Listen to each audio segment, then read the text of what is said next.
Chers secouristes, bienvenue. Si vous regardez cette vidéo d'aide au calcul des points, vous venez certainement de finir une manche. Alors, qui d'entre vous sera la victime de l'autre? Si vous cherchez encore à comprendre comment jouer à secouriste, reportez-vous à notre vidéo précédente explicative des règles du jeu.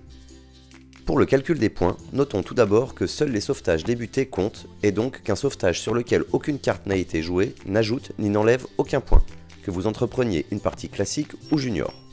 Dans le cadre d'une partie classique, chaque joueur fait le décompte de tous ses sauvetages séparément. Le calcul se fait donc colonne par colonne et s'additionne. Chaque joueur fait tout d'abord la somme des valeurs de chacune des cartes d'un sauvetage. Chaque sauvetage qui atteint un minimum de 20 points est un sauvetage réussi. Ainsi, dans un sauvetage pour lequel le joueur aura posé les cartes de valeur 3, 4, 7 et 9, obtiendra 3 plus 4 plus 7 plus 9, soit un total de 23 points pour ce sauvetage. Un bonus de 10 points est attribué à chaque sauvetage réussi qui comporte une carte gant en début de colonne. Dans le cas précédent, le sauvetage rapporte donc 23 plus 10 égale 33 points si le joueur a placé une carte gant en début de partie.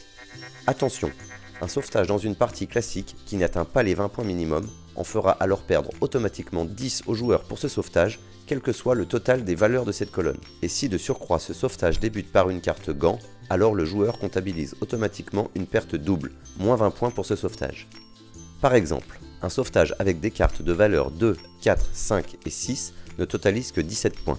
Le joueur comptabilise donc moins 10 points pour cette colonne. Et si ce même sauvetage débute par une carte gant, alors pour le joueur c'est moins 20 points. Utiliser une carte gant pour un sauvetage risqué peut donc coûter cher. Enfin, une pénalité de 20 points est à prévoir aussi si un joueur termine la manche avec une carte urgence vitale évidente non résolue, de même que s'il termine la manche avec une même carte dans ses mains.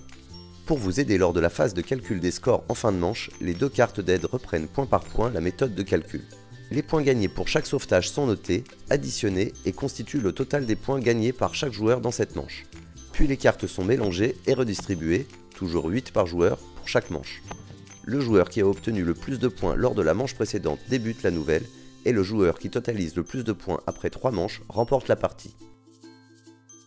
Dans le cadre d'une partie junior ou rapide, la partie ne comprend qu'une seule manche et le calcul est simplifié. Chaque joueur additionne simplement le nombre de cartes jouées pour chaque sauvetage, indépendamment de leur valeur. Chaque carte assistance jouée vaut donc 1 point.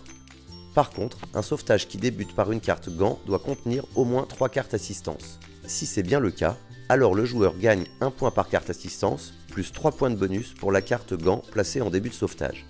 Si ce sauvetage ne contient pas au moins 3 cartes assistance, alors le sauvetage s'annule et ne vaut aucun point. Enfin, dans la partie junior, une pénalité s'applique aussi si un joueur termine la partie avec une carte urgence vitale évidente non résolue devant lui. Il perd alors 5 points. Le joueur qui totalise le plus de points remporte la partie.